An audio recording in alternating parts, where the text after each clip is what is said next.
Hey guys, welcome back to my channel. My name is Kim and this is Expedition Through Pages, and today I am making a TBR video, which I haven't done in a really long time. Firstly, I just want to say sorry about the wet hair. I have been trying to make YouTube videos for the last couple of months and just haven't been able to get my head in the game at all. And I've basically started like a million vlogs, a million different TBR games, and just sometimes got quite far with them and then just completely fell off the radar with it. And yeah, I'm just like not letting anything get in the way now. So anyway, I wanted to start with a TBR video because those are really easy to do. I'm hoping that playing a game and choosing some books is going to give me some encouragement to start picking stuff up again, because I have been reading but like kind of slowly, and yeah, I just want to get back into it again. So I decided to play my good old friend TBR, no, that's not TBR Trek. That's the game I play with you guys. Tales from Two Trails. This is the original board game that I made that my now digital board game is based on. So obviously the digital board game that we all play, I don't actually play that game, I just kind of run the game, and so I never choose any books to read from that. And so I just thought, why not just start my own game again for myself. It is really supposed to be a two-player game, but essentially the rules are you start at the top of the trail. You were supposed to start one person on the red trail, and you could have the option of starting someone on the green trail. Or in the one-player game, I think you had to flip a coin and see what trail you were on. But I actually just started on the red trail because I forgot that when I started playing. The aim of the game is to get down the board before your opponent. In a one-player game, you have to get down the board and you need to aim to reach the end on the green trail, not the red trail. That's like the aim of the game. It did used to be that the green side was all really lovely prompts and the red side was all really difficult prompts. Now there's kind of a bit of a mix all over, and that rule doesn't really seem to stand anymore, apart from you have these two lakes here. You have the Lake of Joy and you have the Lake of Doom. And the Lake of Doom has really bad prompts around that, so you really don't want to get caught up in the Lake of Doom. It's not a good thing. So yeah, anyway, that's basically it. I've decided to do 6 rolls every month going forward, but I don't aim to read 6 books from that list. I would like to get 4 from the list done, so there can be a little bit of leniency with the list and there's not such strict rules about having to get it all done. But I did want to do 6 so I'd have like a wider selection. And I'm going to play it so that if I finish the game on the green path, then I get to go and buy myself a book, which will be nice. And if I finish it on the red path, then I'm going to do it so that Spencer gets to choose a book for me to read, which is worrying and scary. He can choose anything. I haven't actually told him this yet, so hopefully he doesn't mind doing that. Okay, so that's everything. Let's get on with the first roll. Hey guys, so here we are at the start of Tales from Two Trails. Haven't played this in so long. I've got all the prompts written down so I know what they are. So let's just do the first roll, I guess. And I'm just going to roll directly onto the board and hope that all my little stepping stones aren't going to get in the way too much. 3. Okay, so 1, 2, 3, and we've got this symbol here. So this P is physical read. That's easy enough. Okay, so as you can see, roll number 1 got me read a physical book, which was really simple to start off with. And the book that I decided to pick up for the month of June is A Prayer for the Crown Shy by Becky Chambers. So this book I do actually have to read in the first week of June because I'm reading this for my crafting book club that I've just recently started. It's called Crafting Through Pages, and the aim of the book club is to meet up once a month, discuss a read, and then take some time at the end of the live show to go away and create some artwork based on the book we've just read. So the first book we read was A Psalm for the Wild Built by Becky Chambers, which is the first book in this duology. It's called the Monk and Robot duology, and everybody enjoyed it so much that they wanted to read this one as the second book. So everybody's welcome. I'll leave a link in the description with all the information about the book club and when our next live show is. The live show is actually going to be on Saturday the 6th of June at 8 PM BST.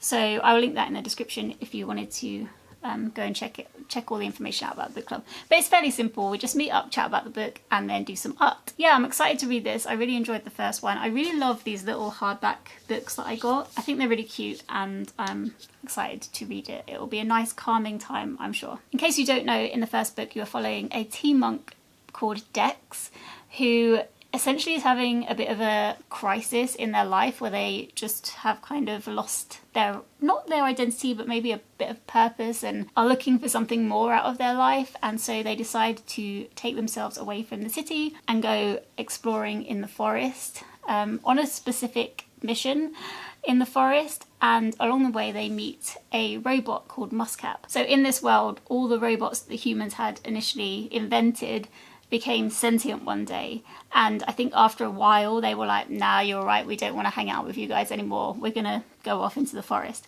And this is set like hundreds of years after that has happened, and so humans and robots have been separate the whole time. And so Dex and Muscap meeting are the first time in a long time that humans and robots have interacted, and it's a lot of speculation on life and what it means to be human and stuff like that. So yeah, it's good, and I'm looking forward to reading this one. So let's go for roll number 2.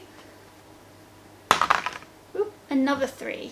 Okay, so 1, 2, 3, and this is a little cup that says Luke's on it. Inspired by Gilmore Girls, of course. And this means read a book set in a small town. I don't actually know if I have many of those. That one might be quite difficult to fulfill. Okay, so the second prompt got me read a book that's set in a small town. And the book that I've decided to pick up is The Vanishing Half by Britt Bennett. Now, from the little bit of research I did, this isn't totally set in a small town, but the small town that it does partly take place in is very important to the story, is what it said, is what the internet told me. I've had this book on my shelves for a really, really long time. I've wanted to read it for a long time, and so I did jump at the opportunity to pick this up. This is a story of 2 sisters who grow up in a small southern black community. At age 16 they run away, so I have to read the back because it's been that long. I haven't actually read the synopsis for a long time. After they run away, I think it time jumps a little bit, and then you see their lives in the future and what's happened to them. And one of the sisters, I believe, is back in the small town where they grew up, and the other sister is passing as white in a different place. I'm not sure where she is. Yeah, it doesn't say. She just says the other sister secretly passes as white and her husband knows nothing of her past. Yeah, they're identical twins, which is interesting as well. So yeah, I'm really, really excited to finally get to this one. I really hope that I do this month because I've wanted to read it in such a long time. Okay, so roll number 3, a 5. So 1, 2, 3, 4, 5. And oh no, is this Wordle? I think this is Wordle. It's Wordle! Oh my gosh, I haven't played that in ages, and let me tell you, I'm not good with words. So, yeah, we'll see how that goes. Okay, so roll number 3 got me Wordle. Now, I'm not going to be good at this. Is Wordle of the day even a thing anymore? It must be. Wordle of the day. Oh good, I don't have to sign up to be a part of the New York Times. I hate that now when I go on like newspapers and then they force me to sign up for cookies or I have to pay. I don't like that. But you don't have to on the New York Times, thankfully. Okay, I'm scared. Play. Got a little advert. That's fine. Continue to Wordle. The advert was blank. I've even forgotten how to play this. I just type in a 5-letter word, right? Okay, so here's the blank square. I'm scared. It's literally doesn't even give you a clue or anything. Oh my gosh. This is going to be a nightmare. I think I used to have a word that I used all the time. So I feel like you need to use as many vowels as you possibly can, right, in your first one. Of course, now I can't think of any vowels. Okay, I'm going to put in worth. No, that's only got 1 vowel. Am I going to put in worth? Oh no. I'm going to try and screen record, but I don't think it's going to work. And it's going to be too long. But I'll try anyway. Okay, if I can, I'll put it up here. If not, I'm really sorry. I'll just cut a load of it out. Okay, so worth. Let's just do it. No, I didn't even press enter. Okay, worth. And H is in it. Oh no. Why did I even put this on the board? I now can't think of any words that are 5 letters long. It's all gone from my head. Chief. Hey, that might be a good one. That's got 2 more vowels in it. Oh, I keep pressing back. Okay. Chief. Oh. What? That is crazy. Chief. Okay. So what starts with CHI with no E or O? Okay. This is going to take me a really long time. I can't think of anything. I feel pressure with the camera. I'm going to turn it off. I'll come back when I thought of a word. Okay, so I've decided child. because that is a 5-letter word. So, yeah. Oh, I thought I had it. No. Okay. Oh, what? Okay. Not Q. Oh, no, I didn't mean to guess that.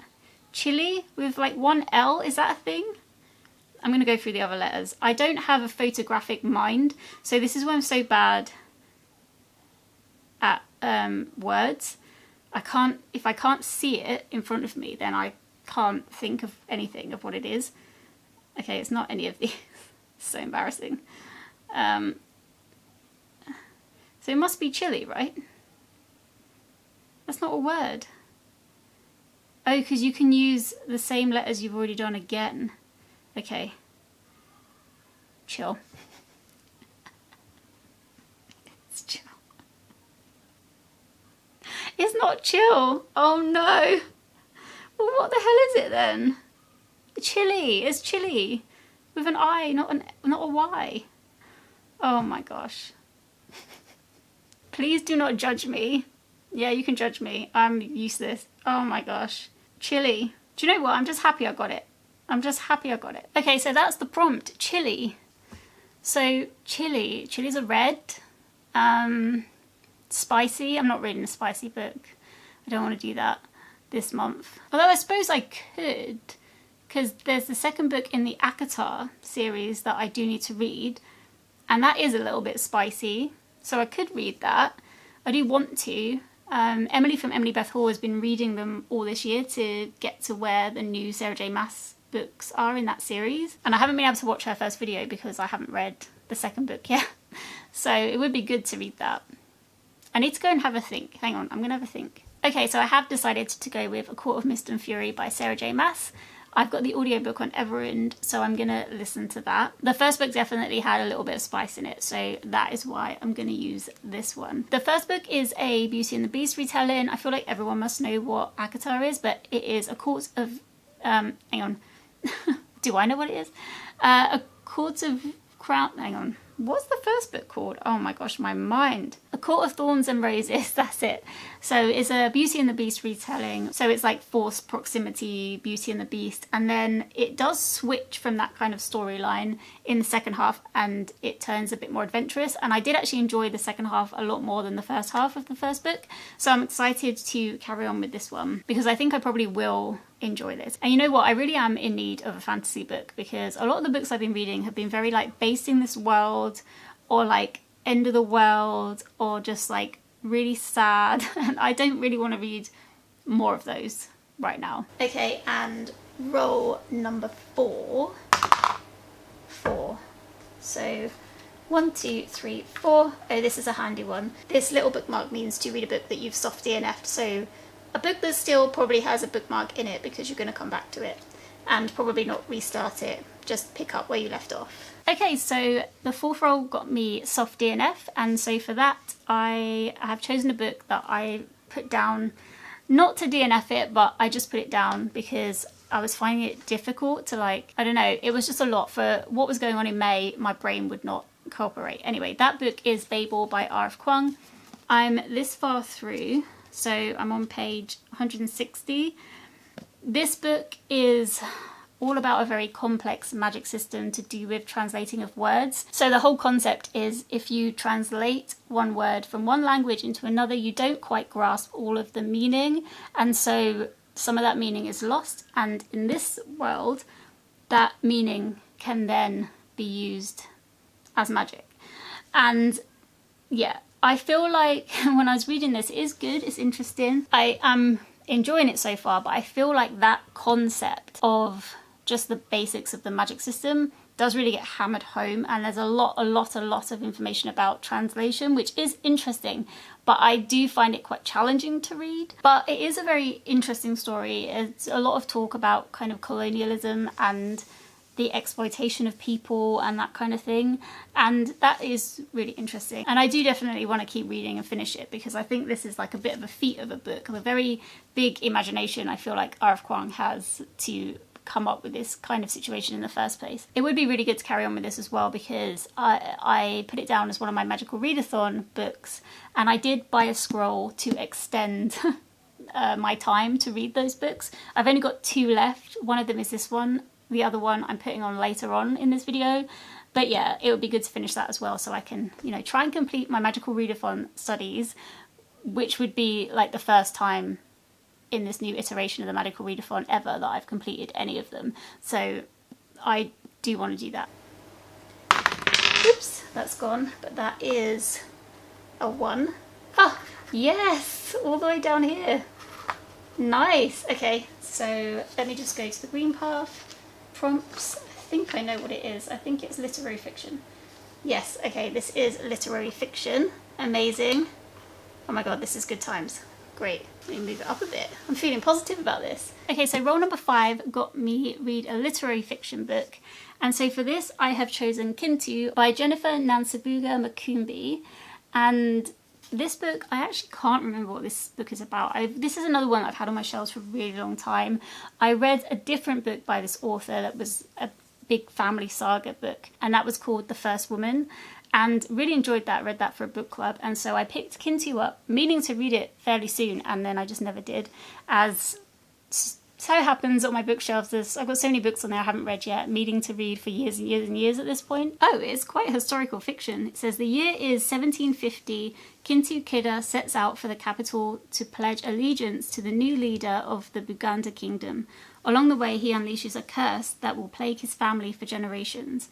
Blending oral tradition, myth, folktale, and history, Makumbi weaves together the stories of Kintu's descendants as they seek to break free from the burden of their past to produce a majestic tale of clan and country. So that's really interesting actually, because I never really realised, I don't think, that was a storyline. And recently I did read Cursed Daughters by Oyinkan Braithwaite, and I really enjoyed that. And that was also about a curse on a family, and then thinking about how that affected the family through the generations. That was a really good book. I think I gave that 5 stars. Highly recommend that. I did enjoy that a lot.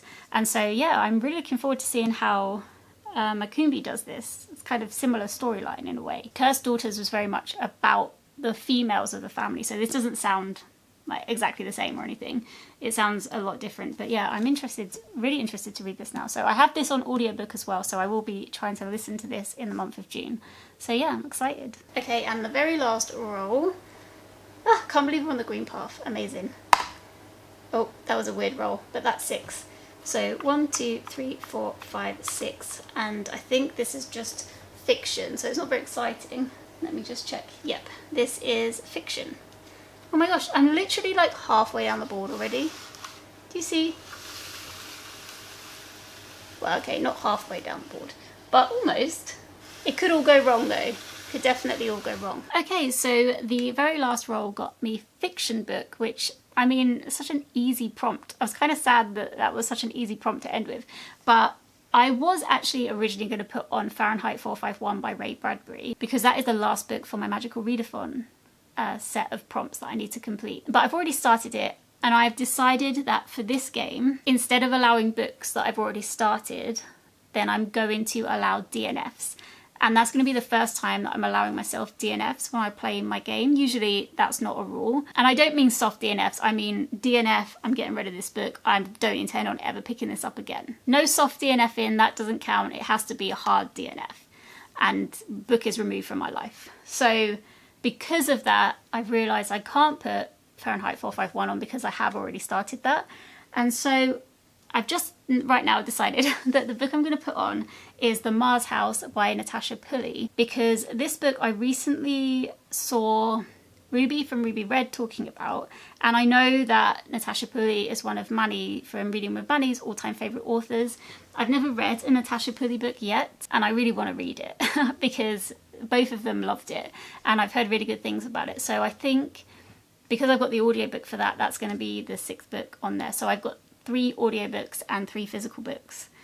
Yeah, so hopefully I'll be able to complete them. So yeah, I don't really want to look in too much about what the Mars House is about. I do kind of know, but I don't want to say it wrong, and I don't really want to look it up because I feel like it would be good just to go in without really knowing too much, especially because it's so well reviewed.